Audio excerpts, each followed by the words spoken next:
Okay, today we have central angle and scribe angle. Ano bang pinagkaiba nila? Okay, when it's a central angle, yung vertex niya nasa gitna. Ayan yung vertex. Ayan, yung letter C.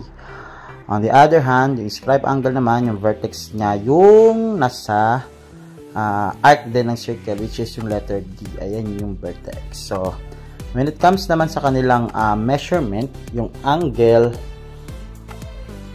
ACB is always equal to measurement of arc AB.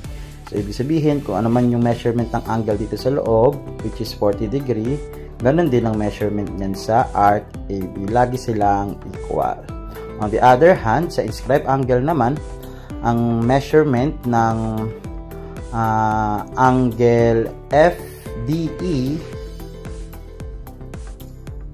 is equal to measurement